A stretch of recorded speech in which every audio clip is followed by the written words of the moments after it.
itu plastik kresek ada, bom minyak angin juga ada gitu ya.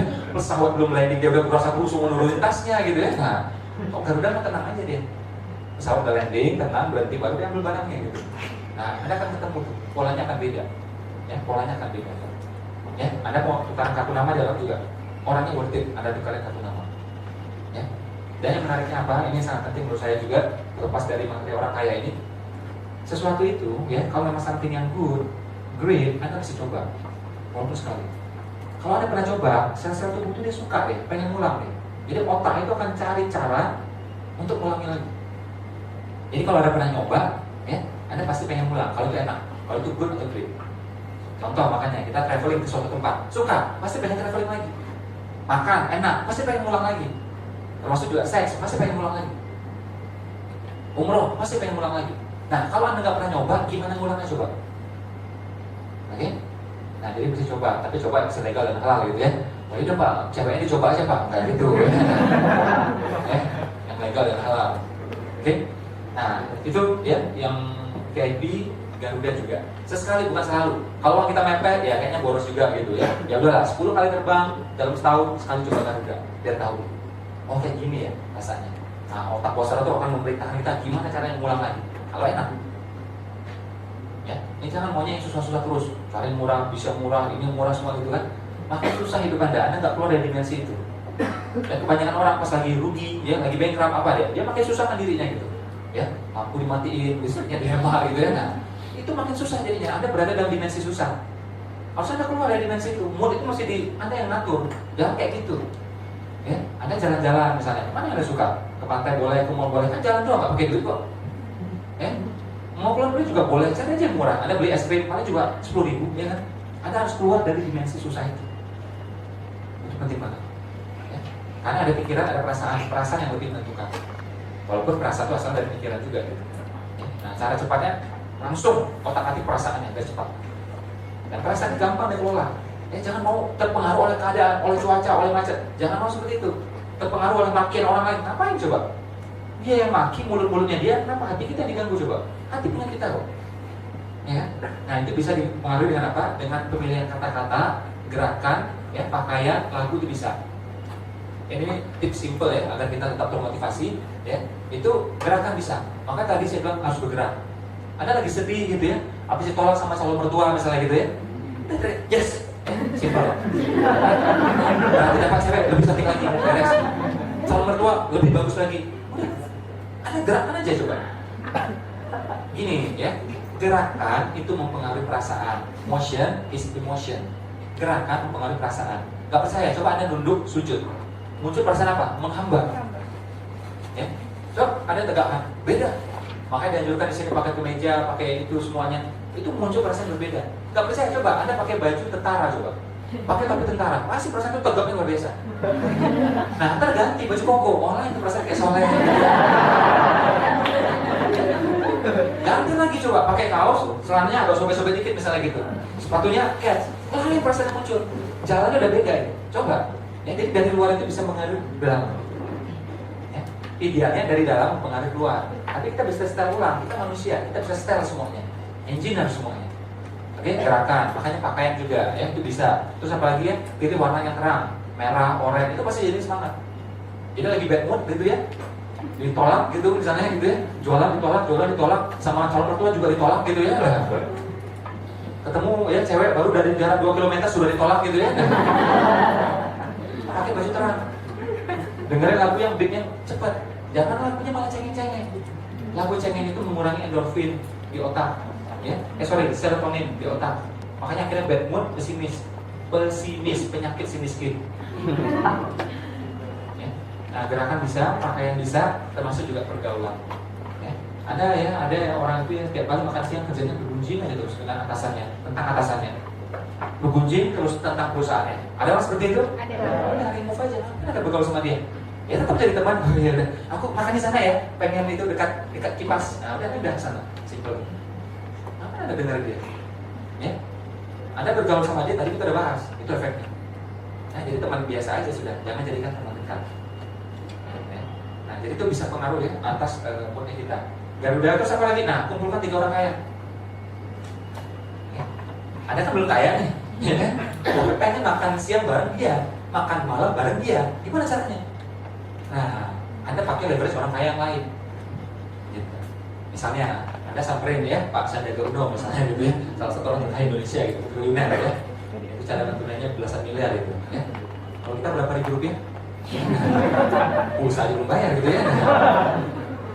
Mama minta pulsa lagi ya, masih masuk rumah ya. Kalau mama zaman sekarang minta mobil baru ya, ada lagi minta pulsa gitu ya. Nah, jadi misalnya kita pengen makan siang sama dia, gimana caranya? Bilang, Pak ya, ini insya Allah kita ada pertemuan kecil Pak, cuma 4 orang saja. Ya. Itu pemiliknya Wardah, insya Allah mau ikut juga. Ini dalam proses konfirmasi. Pemiliknya Wardah Uno.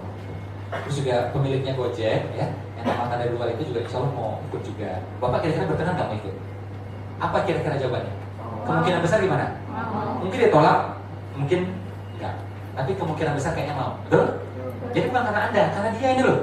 Kita nggak dianggap ya nggak? Ya, gitu caranya. Gitu. Nah, gitu. Oh oke, boleh. Saya cek jadwalnya. Ya. Hari apa Pak? Mereka nunggu dari Bapak aja. Boleh Rabu, boleh Sabtu. Terserah Bapak. Kasih 2 hari. Ya, biasanya hari orang yang lumayan sibuk tuh Rabu atau Sabtu bisa. Senin susah biasanya. Oke, Rabu, Sabtu. Ya udah, Rabu deh. Oke, baru kita ketemu sama yang pemiliknya Wardah. Ya. Nah, Bu, itu Pak Sandiaga, insya Allah confirm. Ya, mau makan siang jam sekian, hari sekian. Ibu kira-kira bisa? Pemilik Gojek juga. Ya. Itu Pak Sandiaga dengan pemilik Wardah mau. Mas gimana? Mau ikutan kan? Insya Allah mau. Benar nggak? Yang belum kaya siapa? Kita. Ya. Berempat makan. Jadi kumpulkan 3 orang kaya. Jadi orang itu maunya bukan karena kita, tapi karena yang lainnya. Tanpa manipulatif tentunya. Kita mau apa aja. Ya. Ini saya pakai polanya berkali-kali. Saya pakai ini 12 tahun yang lalu, bukan sekarang. Kalau sekarang insya Allah saya nggak perlu pakai gituan. Pakai WA aja, WhatsApp aja, SMS insya Allah bisa gitu. Bu Nur udah jadi teman, Pak Sandiaga udah jadi teman gitu kan. Nah, tapi saya ngomong ini 10 tahun yang lalu, 12 tahun yang lalu. Saya ketemu dengan senior-senior saya. Ini pola. Ya. Masuk akal? Masuk akal? Sesuatu yang masuk akal biasanya gampang masuk kantong. Betul? Ada nggak yang dirugikan dari 3 pihak ini? Ada nggak? Enggak. Pak Sandiaga untung? Untung. Yang punya Wardah untung? Untung. Kita untung? Untung. Siapa yang rugi? Yang nggak ikut training ini, ya.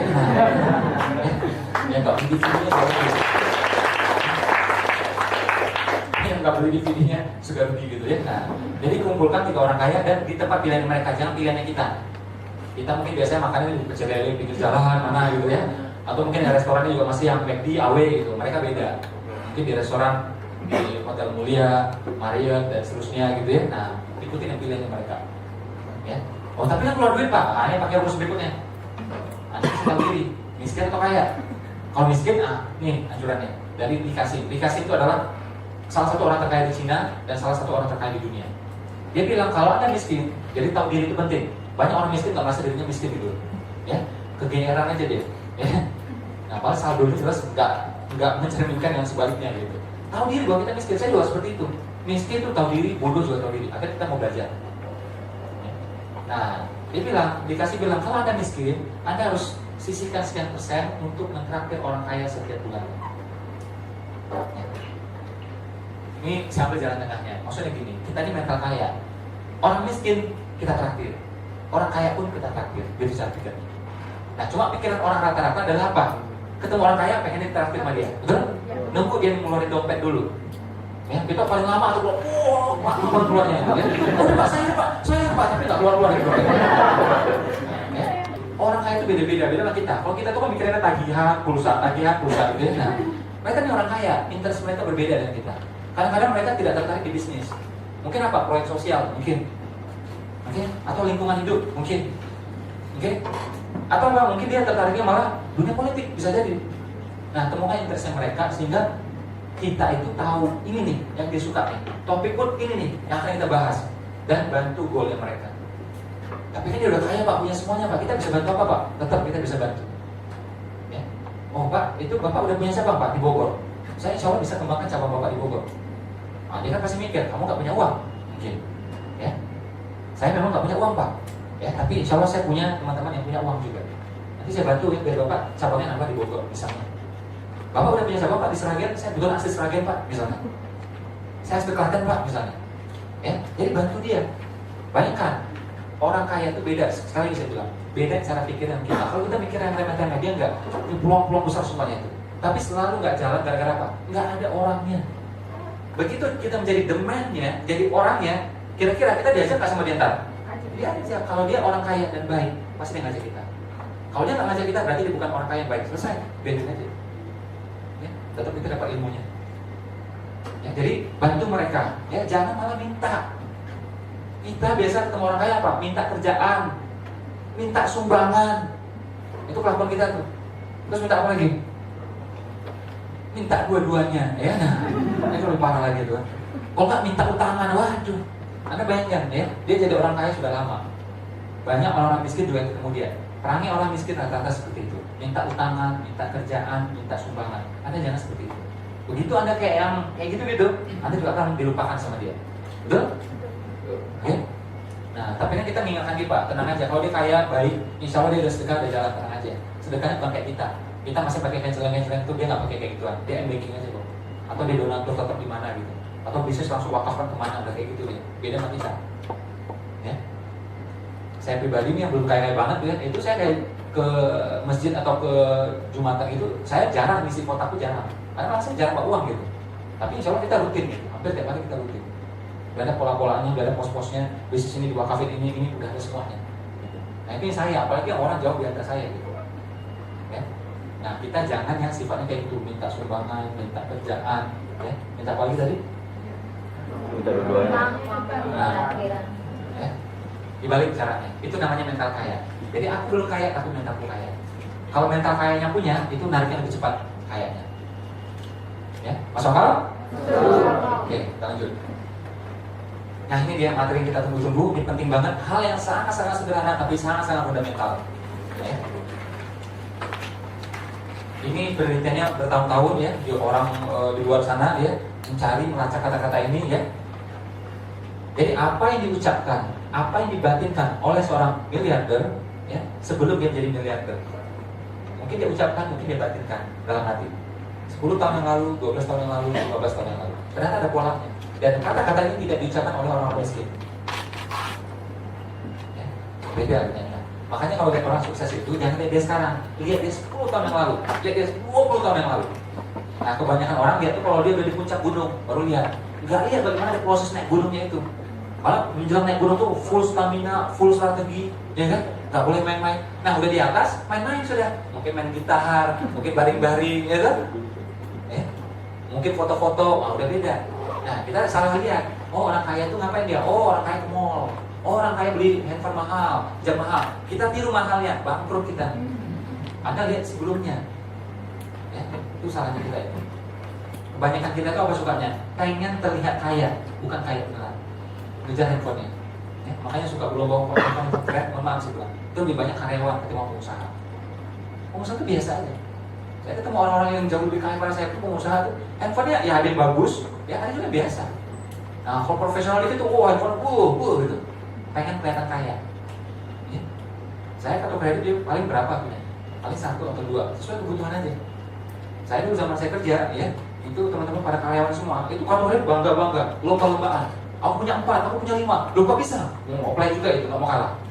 Padahal kartu kredit ini bayarnya pakai dari sini, ya, ini bayar dari sini. Kejar-kejaran biar platinum, gitu. Nggak penting, yang penting itu kaya aja, nggak perlu terlihat kaya. Ya, kalau mau terlihat kaya pun ya itu efek samping aja. Ya, kalau nggak ada masalah. Ya, setuju ya? Masuk akal? Oke, kita lihat milenial linguistik ya. Kita lihat satu persatu. Jadi cara pikirnya itu ya walaupun dia dulu miskin, walaupun sekarang dia miskin, cara pikirnya aku berhak kaya, aku berhak bahagia. Jangan lagi ngomong apa? Biar miskin asal bahagia. Itu doa atau enggak? Miskin terus. Ya, biar miskin asal bahagia. Ada orang seperti itu? Ada, tapi Anda nggak perlu ngomong kayak gitu. Ya. Oh, uang bukan segalanya Mas Iko. Uang bukan segalanya Mas Iko. Uang bukan segalanya Mas Iko. Semua orang tahu. Ya. Tapi kalau Anda ngomong itu berkali-kali, ketahuan Anda lagi bokeh. Ya, nah, jadi mingkem aja. Ya, mingkem aja sudah. Nah, dan kalau aku kaya, sekarang aku bermanfaat. Ketika aku miskin, ketika aku kaya, aku akan lebih bermanfaat. Itu cara pikirnya. Aku bisa mempekerjakan 5 orang, 7 orang, ya. Aku bisa menggerakkan roda ekonomi, bisa beli barang dari supplier, itu menggerakkan roda ekonomi. Ini cara pikirnya. Walaupun ya, coba lihat ya, ini bukan waktu kaya ngomongnya, sebelum dia kaya. Ya, yang berikutnya. Nah, apapun profesinya dia, ya, dia pasti menyelenggarakan bisnis dan atau investasi. Warren Buffett, ya, Warren Buffett, salah satu orang terkaya di dunia, yang sekarang nomor 4 terkaya, seorang investor, ya, itu awalnya tukang kebun, ya, umur belasan tahun dia tukang kebun, tapi dia langsung mulai investasi, dia menyegerakan investasi. Nah, kita pilih aja mau bisnis atau investasi. Kalau Nabi dia bisnis, Khadijah dia investasi, Umar ngapain? Bisnis, investasi dan properti, juga emas. Itu Umar ini. Jadi contoh kayanya sudah ada, cara kayanya sudah ada. Makanya kalau Anda belum kaya, itu kita bingung peladannya siapa gitu ya. Nah. Terus juga cara pikirnya, sesulit apapun keadaan pasti ada solusi. Pesimis, singkatan apa? Pesimis, penyakit si miskin. Ya. Terus juga sepintar apapun saya, mungkin saya pintar, mungkin saya jago di bidang ini, tapi pasti ada yang lebih pintar dari saya. Nah, kalau pengusaha yang masih levelnya menengah, ngomongnya apa? Kok nggak ada saya nggak jalan tuh?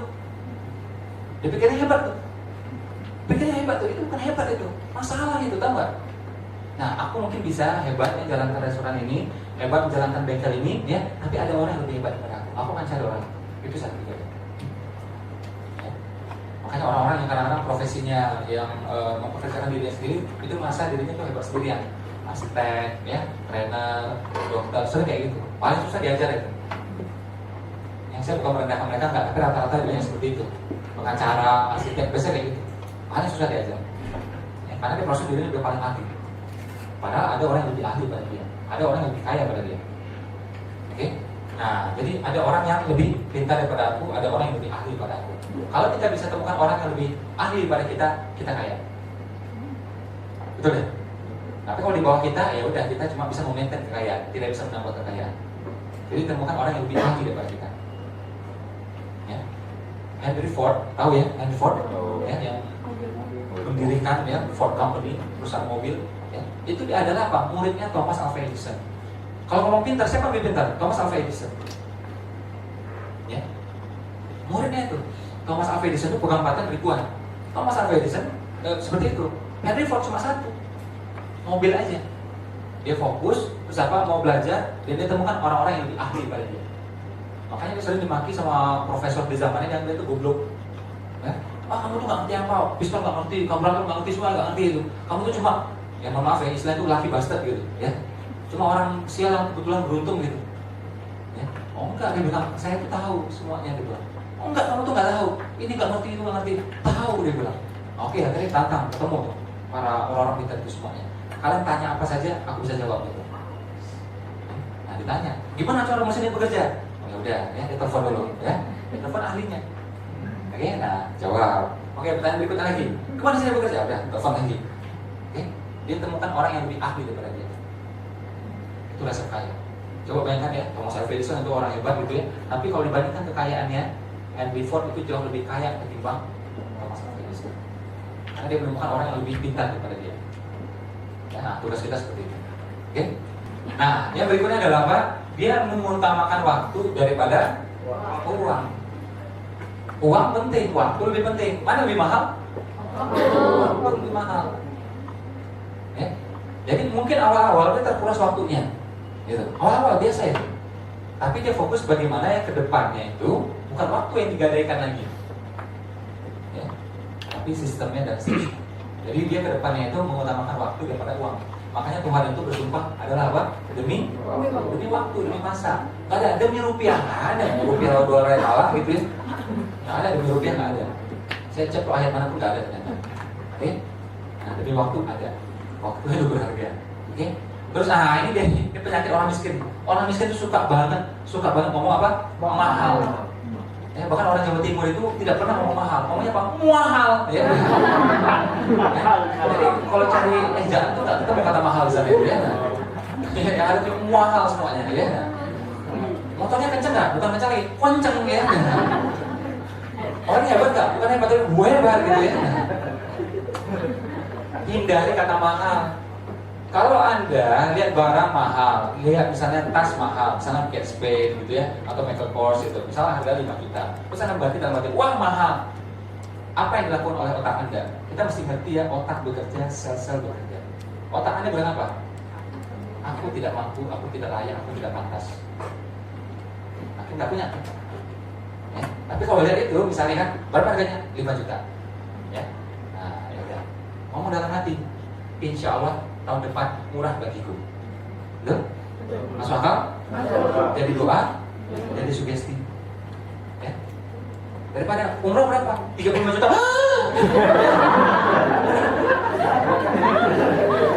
Apakah gara-gara Anda umroh itu jadi murah umrohnya? Enggak.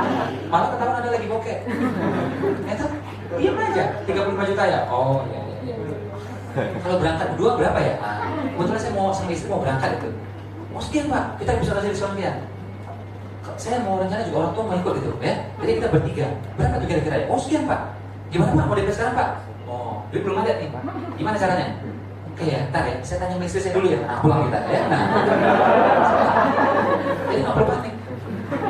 Kebanyakan orang nggak berani nawar karena emang nggak ada uangnya. Tawar mah tawar aja. Uang bapak yang berbeda. Ya. Saya tuh mobil yang mahal itu saya cobain aja semuanya tuh ya. Kemarin ke pameran mobil itu yang Mercy harga sekian miliar gitu kita cobain aja. Kalau yang di bawahnya kita pernah coba ya, yang di atasnya lagi tuh kita cobain. Wah beda gitu ya. Cobain tanya semuanya. Makin kita tanya, makin dia mungkin kita prospek, makin serius dia. Kalau ada segan-segan, sungkan-sungkan, makin kita dianggap miskin sama dia. Ya, tenang aja, nanti confident gitu. Apakah baju harus bagus? Nggak harus bagus. Orang kalau kaya beneran baju itu biasa aja, Pak. Ya, biasa aja. Nah, setelah itu, kalau dia cecar juga, kita nggak punya uang sama sekali gitu ya. Oke, saya telepon orang tua saya dulu ya. Kalau dia setuju, insya Allah saya ambil. Kalau nggak, saya nggak ini. Itu tuh orang tua nggak setuju, uangnya nggak ada gitu ya. Tapi kan aman, bisa pulang ya. Bisa pulang dengan aman. Ya, jadi hindari kata mahal. Ada nggak barang yang mahal di muka bumi ini? Nggak ada. Yang ada tuh apa? Duit kita masih mepet. Itu aja. Hotel tuh yang di Dubai, ada yang permahalnya 30 juta. Dan itu yang paling murahnya. Karena yang paling mahalnya 270 juta. Mahal mungkin bagi kita ya. Bagi orang tertentu nggak mahal, buktinya rame. Jadi bagi mereka tidak mahal. Dia dapat value dari situ, itu misalnya dia. Serah. Sama juga umroh, umrohnya mahal banget, pasti 50 juta, 60 juta. Anda kan nggak tahu manfaatnya apa. Ya, maskapainya beda. Betul? Terbang juga langsung ke Madinah, nggak pakai jeda lagi. Hotel pun juga bintang 5, turun langkah langsung Masjidil Haram. Yang lain tuh jalan dulu tuh, ya. Nah, tapi kan nggak penting masih kita penting ibadahnya. Oke, Anda boleh ngomong gitu. Tapi kalau Anda ngirim orang tua, Anda mau gimana? Yang jauh dari masjidnya ada dekat. Dan itu gunanya uang. Uang tuh habisin aja buat ibadah, habisin aja. Kita salah taruh. Untuk mobil jor-joran, untuk rumah jor-joran. Harusnya untuk ibadah jor-joran semua. Kita miskin ya udah, ya sholat pakai karpet aja gitu, pakai tikar aja gitu. Begitu ada duitnya dikit, beli sajadah, betul? Saudara yang empuk, yang bagus. Beli kipas, biar enak, benar nggak? Makin ada duit, pasang AC. Gitu yang benar. Ya. Terus apa lagi? Udah, cari lagi sajadah yang lebih bagus lagi. Nah, jadi dimensi itu luas, nggak semata-mata yang lebih murah, berarti kan ibadahnya masih kok kayak gitu juga. Saya punya sejadah ya teman-teman, kalau datang ke kantor saya, itu sejadah saya itu harganya itu ya hampir-hampir harga motor satu.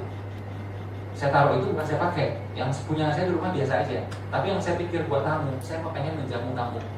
Saya pengen menjamu guru saya sering datang ke sana. Saya pengen persembahkan yang terbaik. Ya. Selagi saya bisa, saya akan paksain seperti itu. Oh di rumah saya pakai biasa aja kok. Tapi untuk guru saya, untuk tamu saya persembahkan yang terbaik. Ya, untuk imam itu beda. Harganya hampir kayak motor. Jadi mau naik satu rasa naik motor tuh.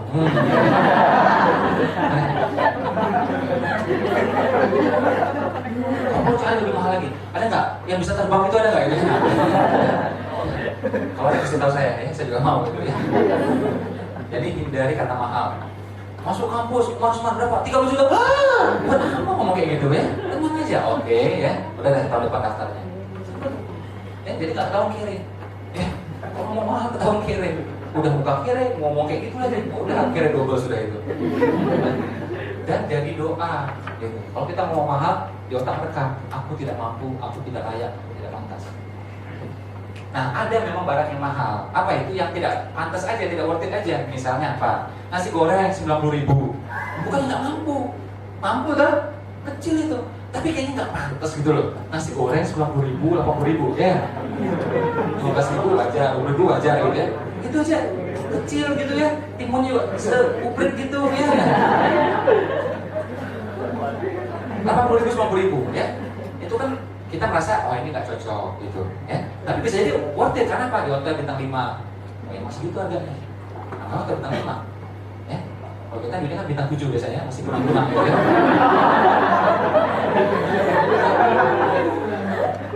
Nah, milenial linguistik berikutnya kita lihat ya apa yang diucapkan, apa yang dibatinkan oleh mereka. Kita lihat ya. Nah, jadi dia yang lain itu dia hemat. Tapi kalau untuk sedekah, ilmu, barang produktif dia jor-joran. Ya, dia jor-joran. Saran saya teman-teman gak usah catat dulu aja, insya Allah pastikan. Saya sama saya, ini metodenya kita listening aja. Power of listening. Makanya kitab suci itu pertama kali turun, awal-awalnya tidak pernah ditulis, hanya diperdengarkan. Semua kitab suci. Jadi kekuatan mendengar itu luar biasa. Ini kita fokus sekarang dengar aja. Ya, nanti kapan-kapan kita tulis. Ya, insya Allah akan ingat semuanya. Jadi untuk sedekah tuh jor-joran aja nggak masalah. Miskin ya sama, kita udah bahas tuh di seminar-seminar sebelumnya ya, di training sebelumnya, di video yang lain ya kita udah bahas nih ya. Sedekah udah kita selesaikan, udah kita bahas. Terus ilmu juga, asas nama ilmu kerja. Kalau memang itu perlu, aku perlu, ajar aja udah nggak masalah. Ya, ilmu, makanya ilmu itu apa perintahnya? Dicari. Tidak ada perintahnya ditunggu, nggak ada. Tunggulah ilmu, nggak ada. Ya, yang ditunggu itu apa? Siomay, bakso. Ya, itu ditungguin apa? Tungguin nih, lewat ya. Ya, ilmu kejar. Makanya ulama zaman dulu itu merantau antar negara semuanya. Demi apa? Demi ilmu. Habis uang. Imam Syafi'i, lahir di mana dia? Woi. Lahir di mana dia? Ya? Ini mualaf atau apa? Nggak paham semuanya. Lahirnya di Gaza, Palestina. Ya? Itu kan imamnya kita yang Indonesia rata-rata kan Imam Syafi'i. Masa nggak ngerti? Terus merantau kemana? Cari ilmu, demi ilmu. Ke Irak, ke Madinah, ke Mesir. Demi belajar demi ilmu. Ya? Kayak gitu tuh. Habis uang, saya yakin habis uang. Demi ilmu nggak masalah, cari terus. Nah, dia meninggal tuh di Mesir. Nah, jadi masjidnya itu, makam itu di Mesir. Makanya kalau biasa orang kunjungi makamnya, saya ada 2 kali makamnya, ya kita perginya ke sana. Imam Syafi'i. Oke. Nah, untuk ilmu, barang produktif juga. Contoh, beli kulkas. Saya mau beli kulkas masih kok. Oke, berapa harganya? 7 juta. Ya udah beli. Uangnya belum ada. Nah, kulkasnya buat apa? Ponakan saya suka makan es. Makanya tak beliin kulkas. Itu konsumtif. Ya. Oh, beda masih kok. Saya mau jualan es. Jualan es, benar? Benar. Janji. Ya udah. Cicil nggak masalah. Ya. 7 juta, ya udah DP 2 juta saya cicil nggak masalah. Karena produktif. Ya. Kalau konsumtif tahan, nggak usah. Kapan ada waktunya? Jadi kalau ciri barang konsumtif itu ya misalnya kita udah kaya misalnya, ya rumah udah gede, masa TV masih 14 inch gitu? Kan aneh tuh, ruangan ini nonton udah gede, TV-nya kecil. Ya. Gedein gitu ya, masa kita lihat masih kayak gitu-gitu ya. Nah, berapa TV yang gedenya? Misalnya harganya 12 juta misalnya. Nah, cirinya apa? Anda bisa beli itu tanpa mikir, tanpa nyicil, tanpa ngutang. Dan di saldo ada sisa juga uang yang minimal sama dengan uang yang Anda keluarkan. Harganya berapa tuh? 12 juta. Dan di saldo masih ada juga sisa 12 juta. Nah, jadi ada spend itu masih sisa sekian. Berarti Anda sudah pantas punya. Tapi kalau Anda masih nanya, ada nggak yang cicilan tanpa bunga? Cicilan ini, nah berarti Anda belum pantas punya. Nikmati aja tuh TV cemburunya. Ya. Jadi barang konsumtif itu gitu cirinya. Anda bisa beli tanpa mikir. Itu konsumtif. Oke? Nah, nanti lihat lagi pakai yang berikut-berikutnya, perlu nggak gitu. Kalau nggak perlu nggak usah juga, walaupun sudah mampu. Ya. Saya handphone biasa aja tuh. Dulu pakai stylus gitu, nggak pernah pakai. Emang gaya, tapi nggak pernah pakai saya. Ya udah, akhirnya begitu yang satu itu udah rusak gitu ya, udah saya pakai biasa aja. Ya. Nah, tapi bagian terus silakan. Oh, saya beda masih kok. Saya sering juga catatan gini. Ya udah beli aja. Karena itu bantu kerja saya, bantu usaha saya. Ya udah beli aja, walaupun mahal beli, nggak apa-apa. Jadi barang itu walaupun tanda petik mahal, kalau memang perlu beli. Barang murah, ya walaupun murah, tapi nggak perlu, nggak usah beli. Simpel banget. Nah, ibu-ibu tuh kebalikannya, yang penting murah. Ya, nah, ini diskon 70%, loh, untung loh kita ini. Nah, Padahal kalau tidak beli, untungnya 100%. Ya, nah, nanti argumennya luar biasa. Wah, ini papa nggak tahu sih, ini pentingnya luar biasa gitu ya. Nah, makanya tuh barang yang nggak perlu pun akhirnya beli. Ya. Jalan misalnya ke mall, ya, pengen beli apa? Kaos kaki buat anak. Kita belinya tuh di sini. Ya, nah dia tawaf dulu sini tuh, tawaf, kaos kaki kemana-mana gitu ya. Nah, kaos kaki dapat, yang lain juga dapat gitu ya. Nah, nanti pasti tanya, ini lagi diskon katanya, ya, jadi belinya untung kata dia, ya. Nah, makanya biasanya kalau udah nikah gitu ya, suami istri ya jalan ke mall, biasa tuh si suami langsung jadi orang yang penyayang, istrinya digandeng sama dia, tak lepas-lepas. Ya. Karena begitu dulu pasti implikasinya besar. Ya.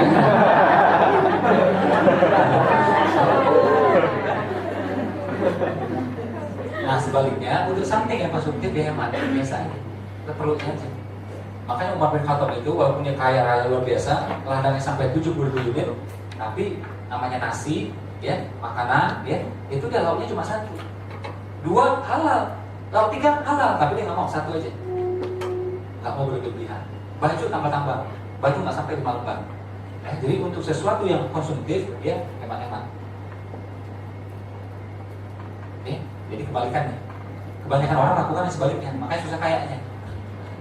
Makanya guru saya bilang, kalau kamu pengen kaya, pengen sukses, simpel aja. Kamu lihat orang miskin, ya, kamu perhatikan orang miskin, perhatikan kelakuan orang miskin. Sudah, nah, kamu lakukan sebaliknya, kaya. Masuk akal? Masuk akal. Ya, jadi amati baik-baik apa kelakuannya, ya. Nah, ada lakukan sebaliknya, kaya. Ya. Ini fakta yang pahit. Ini juga kita mungkin tersinggung di sini. Tapi benar nggak saya omongin? Benar. Ya.